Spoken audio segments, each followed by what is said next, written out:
Hi everyone, my name is Adobe Okonkwo Bakparo. I am a Nigerian content creator based in Minnesota. On this channel, I make videos about productivity, lifestyle, building a career, and just living my best life. Now, if that's something that interests you, then you should consider joining the family by clicking the big red button below that says subscribe. In today's video, I am going to be sharing with you guys how I landed my Microsoft internship. Just because I've been getting a lot of LinkedIn messages asking me this, so I thought it might be nice to just do a video. Especially this is the period when a lot of people are going to be doing their interviews.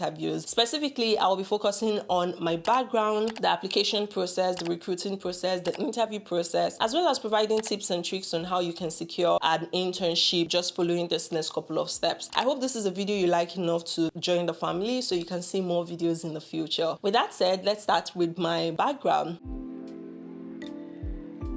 I already have an extensive video on my channel that talks about my marketing background and how you can create to start your marketing background as well. Now, if that's something that interests you, I encourage you to watch that video in detail. It is extremely detailed and I hope you guys enjoy it. So I'm not going to beat this more than it needs to be beaten. So I'm just going to be focusing on a summary. The summary is I studied mass communication in undergrad, and right after undergrad, I knew I wanted to go into marketing. So I started working in advertising agencies and finally switched to the brand side of things. I spent a couple of years in the brand side of things. I knew it was time for me to pivot, so I switched into tech marketing, and that's where I've been since. In the summer of 2021, I believe, I was having this chat with somebody that I was having a coffee chat with. I met with him to learn a little bit more about his MBA experience and how best to prepare for my Calcin MBA. It was during that conversation that he encouraged me to apply to a couple of tech companies if that's what I'm interested in. So at first I was like, how would Microsoft even pick me in the first place? But I didn't just throw away that idea. So after the call, I took that leap of faith and decided to put in an application. So I put in the application and luckily I got called. A lot of people have been asking, was I referred? Did I know someone in the company? I did not know anybody in the company. I wasn't referred as well. I just applied. So when you ask me if there's somebody that can refer you, I'm like, I don't know. I'm sorry. That's basically a very quick rundown of my background. Let's talk about the application timeline. So Microsoft usually opens its internship opportunities in summer. So I think around June or July. I remember in 2021, it was around that time that I applied. So I definitely encourage you to keep an eye out. I'm going to put a link to their career center in the description box. So in case you want to keep an eye out, you can keep checking that. I don't know. I think they should still have some right now, but it's typically June, July. And the earlier you apply, the better. It just makes sense, right? So now that we've gotten the application timeline out of the way, let's talk about the actual application process.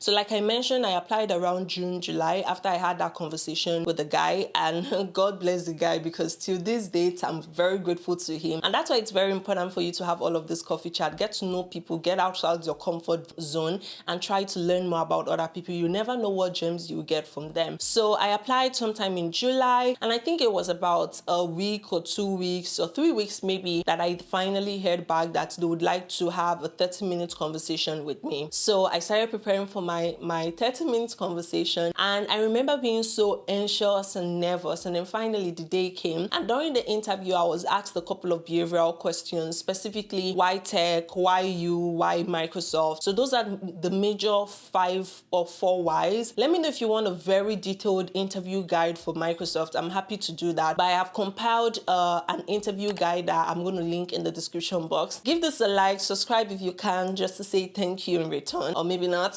So I started preparing for that interview. The interview came and I was asked like the 4 whys, behavioral questions, which of the Microsoft products do I like? And then I can't remember one other question that we actually got into an argument about, but it was a good conversation at the end of the day. I really enjoyed it. And I left the interview feeling really good that I actually learned something from the interviewer. After that day, I think it took about another 3 to 4 months for me to hear back. So I waited 1 week, I didn't hear back. So I just forgot about it. I was like, okay, Microsoft was not going to pick me in the first place. So I just forgot about it. And then 3 weeks after, I finally heard back, and it was a message. I can't remember if I have it in my inbox. I'll put it somewhere here. They were like, oh, they're excited to invite me to the final round, which is going to be a 3-phase interview. So that basically meant that I would have 3 45-minute long interviews. And yes, there's going to be an interval for you to rest, like a 15-minute break before the next one. So you do have that time. It all starts with the welcoming session where the recruiter will just just tell you about the interview, and you're going to be in the room with other intern applicants as well, and they're just going to have that information, share that with everyone, and then you all will break into your session rooms for your very first interview. So again, my main interviews were mostly behavioral questions and the 4 whys. I'm going to prepare. I already told you that I already have a guide, and this is how best I prepare for my interviews. I go on Glassdoor, go on Blind, connect with people on LinkedIn, ask them if they can remember some of the questions they asked them. Of course, you don't want to be asking this to somebody who has been in a role for 10 years because obviously they can't remember. I made that mistake, so don't make that mistake. So target people who have been 1 year or 2 years less in their role because those experiences are still fresh. And if possible, target people who recently interned at Microsoft. They would definitely have that information. Now, once you've done that, compile all the questions together in a Word document and answer all the questions. That's what I did, and that's what I highly recommend you do, because it just helps to make your conversation a lot more smoother, and then you come out sounding really confident without those filler words like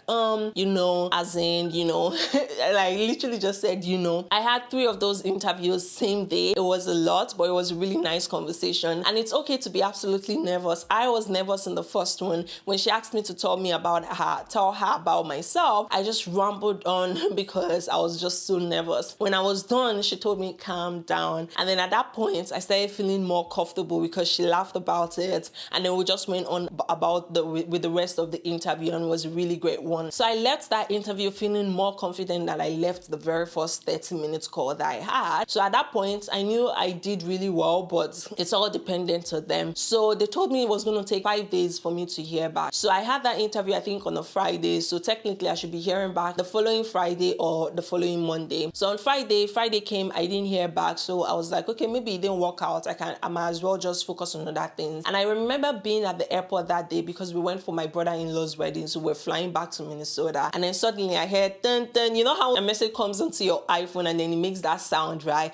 I was like, okay, this has got to be it. And I saw it was my Gmail. I was like, okay, this is it. I started shaking, and my husband was there with me, obviously. So when I opened it, I saw congratulations. I'm gonna put a screenshot. Congratulations, da da da da da da da da. I was so excited. I screamed at the airport, and it felt really, really good. Now, that's how the whole interview went. And after that moment, one of the persons I interviewed with kept in touch with me just to like gauge where my mind was in terms of accepting the offer. I'm like, this person doesn't even know that I'm gonna accept right away. So, but after that point, I did keep in connect with my interviewers. During the interview, I felt strongly connected with one of the interviewers, and after my interview, he was the same person that was keeping in touch with me. So I just kept that conversation going. And when I resumed very first day at Microsoft, I sent him a message that I wanted to say hi in person, and we met in person. Now that person has left Microsoft, he's now at Google, but I'm really excited to have him in my connection. I also am grateful for the person that recommended me applying in the first place. Okay, I know that's a lot, and I hope I was as detailed as possible, but if you have any questions, feel free to put them in the description, in the comment box. And I encourage you to like this video, leave a comment. It really helps my channel, especially because I'm trying to hit 1,000 subscribers by the end of 2022, but we're already towards the end of November, so I don't know how that's gonna work. But yeah, join the family, hit the subscribe button. More contents are coming, and if you're interested in seeing all my internship vlogs, I have a playlist of them, and many of them are still coming. So if you get an offer and you're preparing for your internship, I encourage you to watch those videos. They are very detailed, and it gives you an idea of what to expect on your orientation day, where the corporate housing is. It's hotel, spoiler, but yeah, it's going to give you an idea of what to expect, and definitely going to help you better prepare. I wasn't very prepared for my internship because none of this information was out there technically, so I'm glad I'm able to help a few people be better prepared. Okay, now let's go into the tips and tricks that I have for you guys.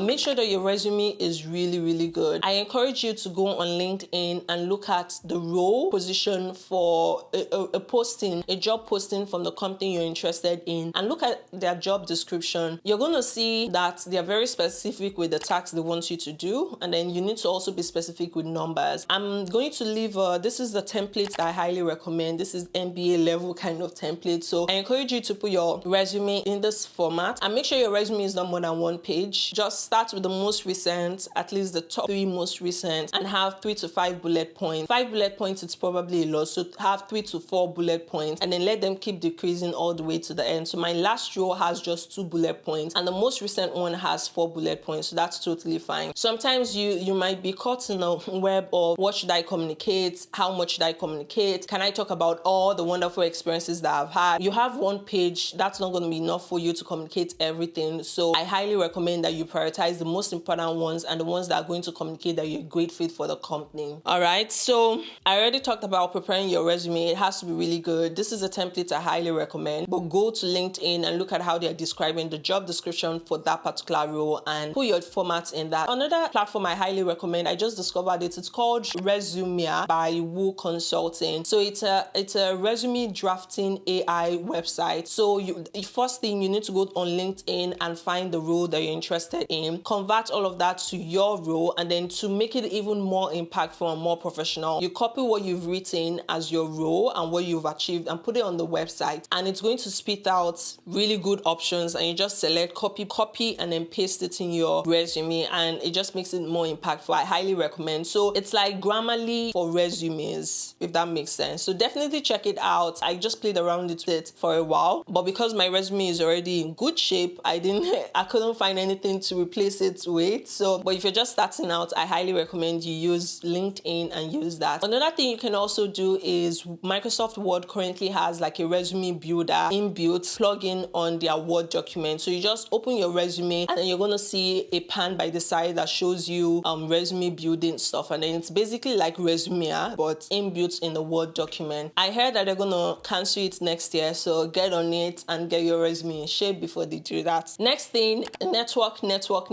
I cannot overemphasize this, because in the first place, it was through networking that I heard about this opportunity. So you never know. Be polite when you're reaching out to people. Don't just feel entitled. Some people will send me messages on LinkedIn and I'm like, some people apparently don't know that. So when you're reaching out to people, be very polite, be very assertive. I'm gonna put templates that you can use. Maybe not. If I get one, I'll put it, but if not, it's just very easy. You introduce yourself, you say why you're connecting with them. If somebody referred you to them, you say you're coming from this person. That gives them a reason to answer you in the first place. And then you say why you want to connect with them. Provide some availability. Tell them you would love to meet maybe in the first week of this. You're giving them options, and then they can look at their calendar and see if that fits within that time frame. You don't have to give them time frames. Just give them like in the early week of next month, or the early next week, or late next week, something like that. But make sure that you're providing them like a timeline that you want to meet with them. It's very, very important. And when you have your coffee chat, I have an upcoming video about networking, coffee chats, and everything you need to know. Make sure you watch it when it's out there. But for you to watch it, you have to be subscribed so you'll be notified when I have those videos. After your coffee chat, send a thank you message. Tell them you're excited. You really appreciate them making that time to chat with you. And what I like to do is, anyway, I'm not going to talk about it in this video because I already have it detailed in another video. So definitely check that out. Next, you want to be very authentic as you're preparing your interview guide, which I highly recommend. So prepare an interview guide. And I told you how to do that is when you have questions, when you meet with this during your coffee chat, you ask them,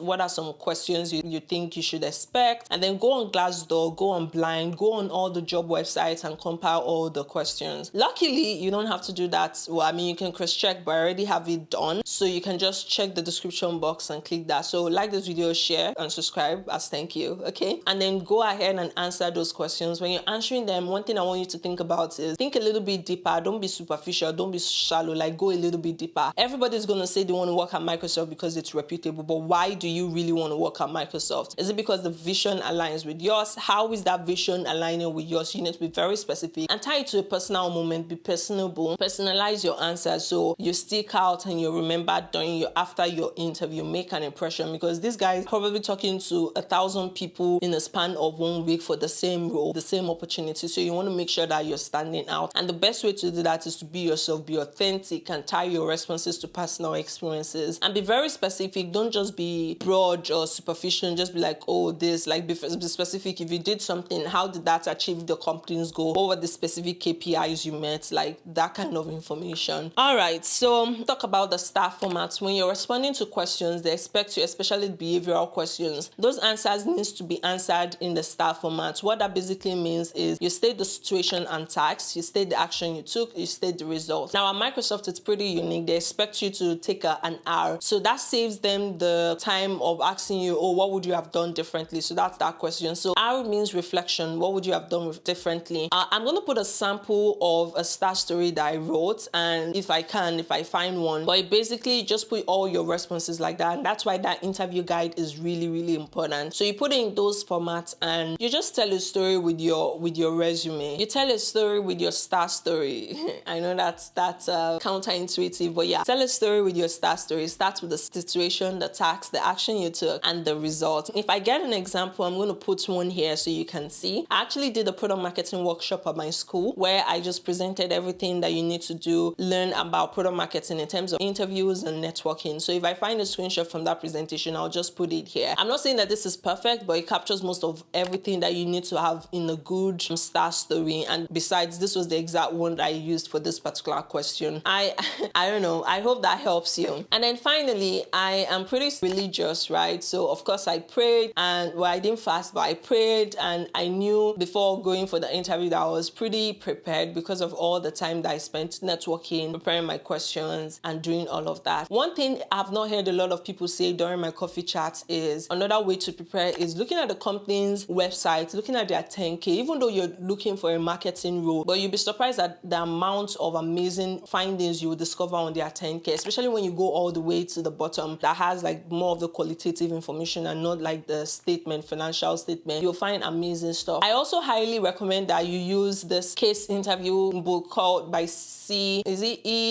or C.L. Lewis. It's answering 50 toughest marketing case questions. I didn't read all through all of them, but in terms of case questions, I don't remember getting one. I only got one during my 30 minutes call, but it was just pretty informal. But there's no harm in preparing for those as well. Another book I highly recommend that you read is Loved: How to Rethink Marketing for Tech Products by I can't remember her name as well, but I'm going to put a screenshot here so you can go check it out. And then finally, go take this course on LinkedIn. It's Advanced Product Marketing by John Chan. And then there's another one on go-to-market strategy, or advanced go-to-market, no, not advanced, go-to-market strategy on LinkedIn Learning. Those are two really good product marketing stuff that you should definitely consider doing. So I already talked about the books that you can read. Finally, if you can, try to, and if you have the time, try to read Satya's book. It's called Hit Reset. It gives you an idea of how passionate he is about Microsoft. It gives you an idea of how you can tell your story, how you can personalize your why Microsoft. I mean, it really helped me. I didn't finish reading it. Just try and read a couple of pages so you can get a sense of it. And then you can leverage that during your interview. Have a lot of coffee chats so you can leverage those conversations in your interview, because at the end of the day, they want people who are the right fit. They want people who are excited and passionate about their product and about the company. And how best can you show that? It's by going out of your way and finding those informations. And you can use their specific names and roles during your conversation, because that gives them an idea, okay, this person went an extra mile, went outside the box to find out more about us. Well, I know that's a lot, but let me know if you have any questions in the comment section below. I'm really excited for you. If you're watching this video, that means you're interested in Microsoft, or you already got an interview invitation from Microsoft. I wish you the very best, and I'm sure you're going to kill it. So keep me posted. I wish you the very best. Good luck, and until my next one, guys, I love you. Stay safe. Bye. Make sure you subscribe, okay? Bye.